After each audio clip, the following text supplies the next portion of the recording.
The situation with the U.S. Treasury market continues to get worse, and the verbal interventions by Treasury Secretary Scott Bessent do not seem to be working. If you take a look at long-term yields like the yield on the 30-year Treasury, you can see the exact moment when Scott Bessent said that they were going to be doubling buybacks of long-term bonds. You can see yields immediately fell.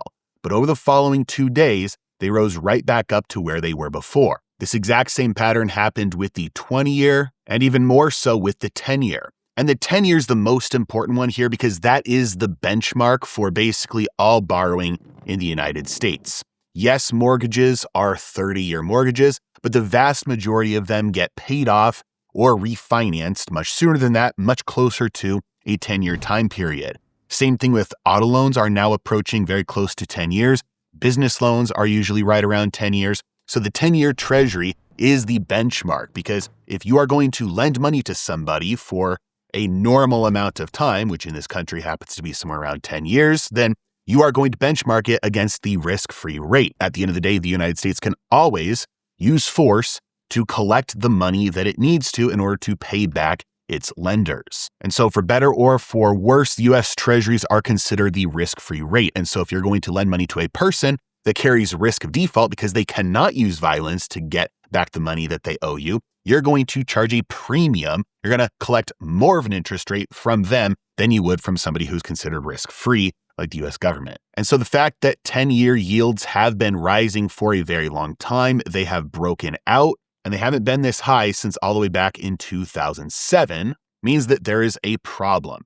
And you know it's a problem when the Treasury Secretary comes out and says, hey, we're drawing a line in the sand right here. We're going to do what it takes to make sure yields don't get above where they're at. And because that latest verbal intervention didn't work, on Monday, August 24th, Scott Bessent said that he could tap nearly $1 trillion from the Treasury General account to fund bond buybacks. Now, just in case you are not clear what a buyback is, it is the government issuing new debt, borrowing new money over here in order to pay back old debt over here. So they are paying off 30-year treasuries early, paying off 20-year treasuries early, and paying off 10-year treasuries early. That's what a buyback is. And the way that they are doing that is by borrowing the exact same amount of debt, just with a shorter time horizon, meaning they're issuing T-bills. It's like paying off part of your mortgage early with a credit card. But this latest announcement takes it to another level because this isn't funding buybacks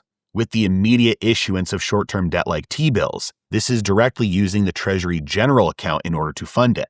In other words, he's saying, hey, look, we can go even one step farther to say that this is the absolute maximum that yields should be. But this is not an infinite spending pool. The Treasury General account, you can think of like the U.S. government's checking account.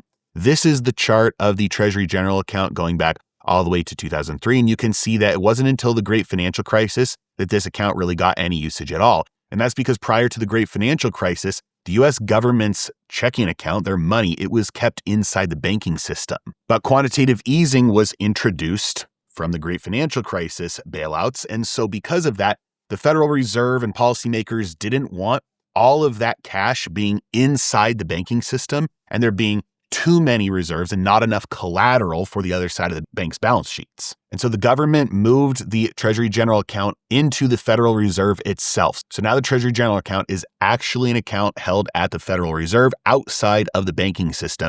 And you can see that's when it started to really get used. And just in case it's not clear what this account is really used for, since I'm calling it the government's checking account, whenever the government gets money from any source, whether it's from taxes or from borrowing, those dollars go into the Treasury General account from whatever bank account they came from in the financial system.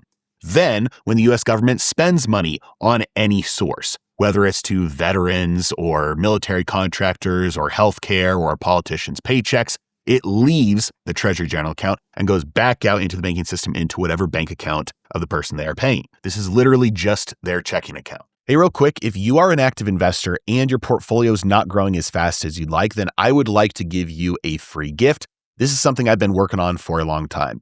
My team and I put together a portfolio stress test. We looked at the top 6 risks that people are exposed to in their portfolios many times without even knowing it. And most importantly, what you can do to fix it. So we built this really cool questionnaire quiz on my website where you can input all the information about your portfolio, your investing goals, and then it's going to spit out for you a customized blueprint that shows you where you're currently at and what you need to do to get to the next level. So no matter what is holding your portfolio back and no matter what risks you're exposed to, maybe without even knowing, I want to help you find and fix your vulnerabilities, again, completely free. Once you go through this little 1-minute questionnaire on my website, it's going to send you a customized blueprint to your email, PDF you can download and you can keep it forever. And that's going to give you access to all of my courses. I've created literally hundreds of hours worth of educational content that I used to sell for hundreds, sometimes even thousands of dollars. This is now my free gift to you. You can access it 100% completely free of charge. It's going to give you all the education, all the strategies and tactics that you need in order to fix your portfolio. All you need to do is go through the questionnaire, open up the email, save that PDF,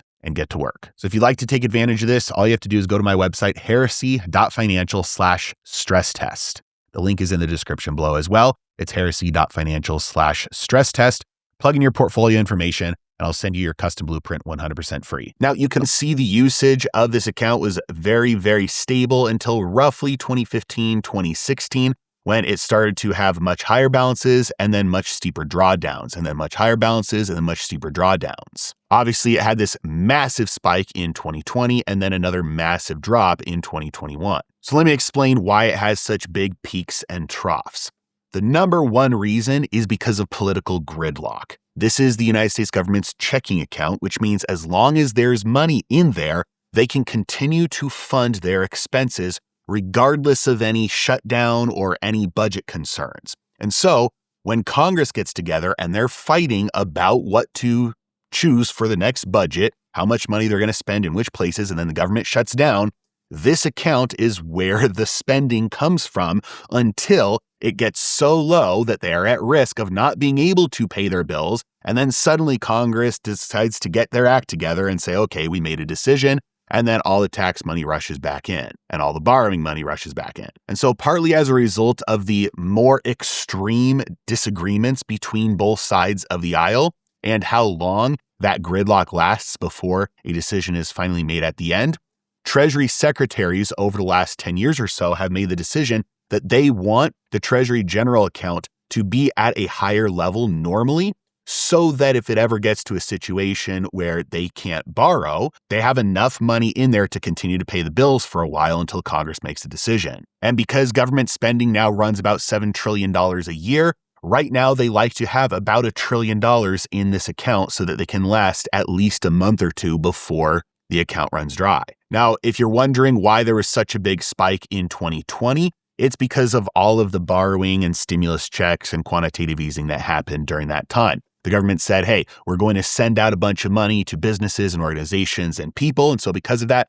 we need to borrow a bunch of money. That borrowing ended up coming from the Federal Reserve, who printed the money, bought those treasuries off the open market. And so temporarily, all of that newly printed money ended up inside the Treasury general account. And then as the spending started and continued, then it bled out of the Treasury general account pretty quick during 2021. But that brings us back to today, where the Treasury likes to keep its balance somewhere around this $1 trillion mark so that they have a cushion. When the income dries up, they can keep paying the bills for at least a month or two. And so when Scott Bessent came out on Monday, August 24th, and said that they could tap nearly $1 trillion in the Treasury general account in order to fund bond buybacks, this is not a long-term solution. This is just another Band-Aid. Just like buybacks don't really do anything in the grand scheme of things because they're just paying off old debt by taking out new debt. It doesn't change the number of dollars in the system. It's not QE. This also, over the long term, can't do anything either because the only way that they can get money into the Treasury general account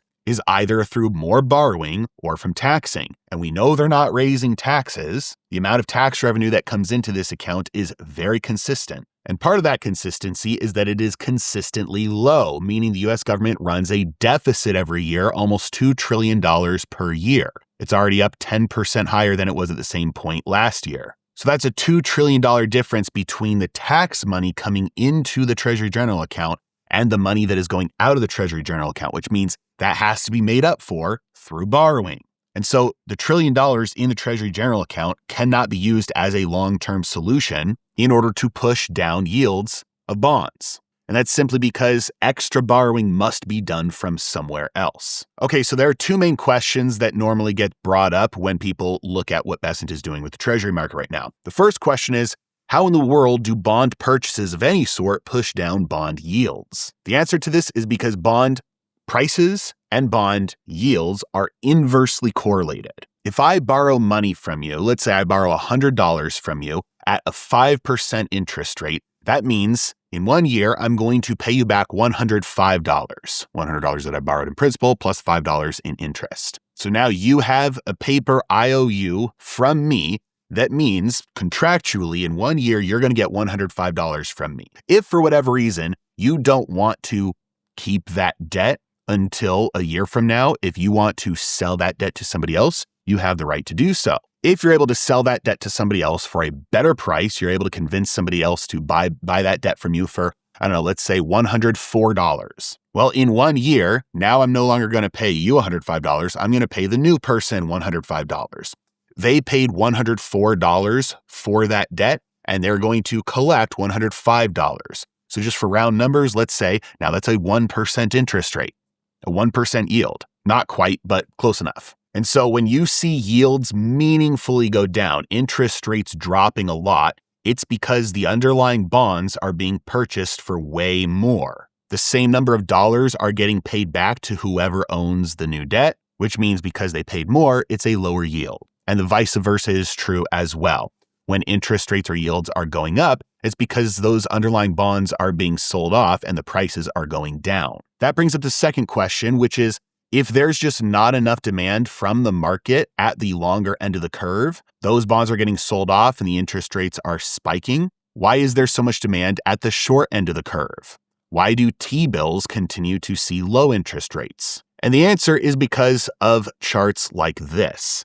This is a chart that shows all of the dollars currently in money market funds. You can see that from 2010 all the way through 2018, the number was fairly flat, and then it spiked up until 2020, moved sideways for a couple of years, and then since then has been growing and is now sitting at a record of $8.2 trillion in money market funds. Money market funds are where cash sits inside of any type of a brokerage account. So this is a regular taxable brokerage account, an IRA, a 401k.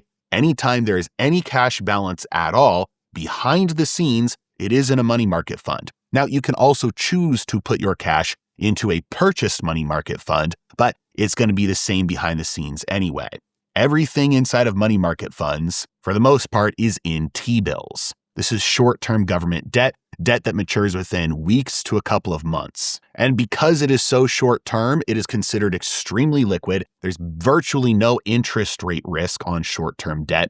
And because the interest rate is still fairly close to 4%, many institutions and individuals alike are willing to put their cash in it because it's very liquid, pays an okay interest rate, and has none of the long-term risk of having inflation eat away that interest rate like the longer-term bonds do. And it's important to note here that these are constantly getting paid off and just rolled over. When you get those T-bills paid off behind the scenes inside of the money market fund, you're not pulling your cash out into physical dollar bills and stuffing it under your mattress. You're leaving the cash in the account.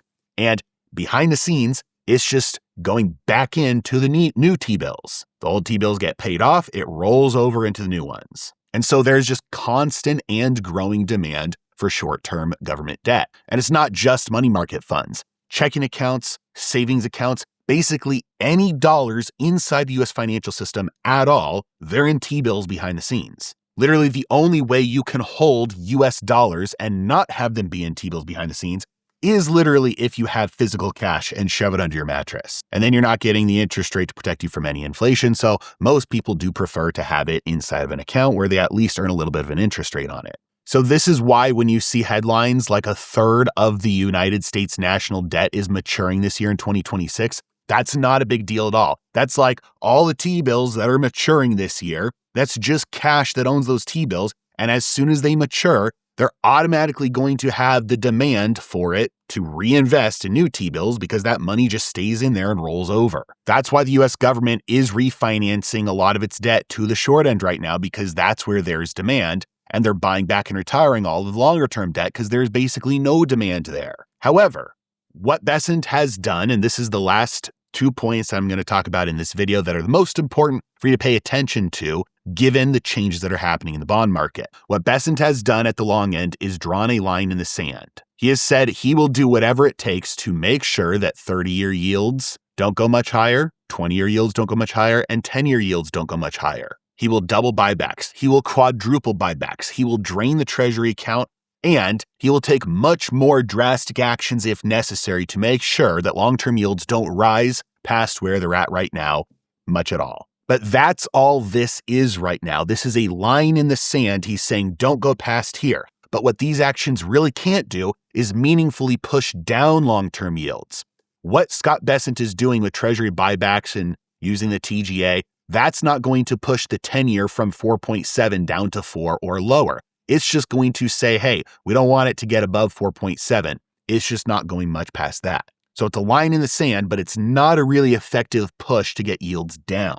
This creates an incentive for anybody who does have a large stockpile of the long-term treasuries that they can sell them even here, because they know they won't be able to meaningfully push prices down and then interest rates or yields up, because Scott Bessent has drawn this line in the sand and said, hey, we won't let it get past here. So sellers don't really have to worry about that. Now, I don't know if there are any large enough sellers that can move the Treasury market that are wanting to sell that haven't yet, but it does create the wrong incentive at this current level than what he's trying to do. And that brings up the second main point, which is that something much larger is probably coming and is necessary in order to push long-term yields actually lower. The only way to get long-term yields like the 30-year down to 4% or 3%, something significantly lower, is through a massive bond buying program. A big buyer has to come in and buy trillions of dollars worth of long-term bonds to get those yields meaningfully lower. Now, historically, that was foreign central banks. They're no longer big buyers. Historically, that was also the Fed.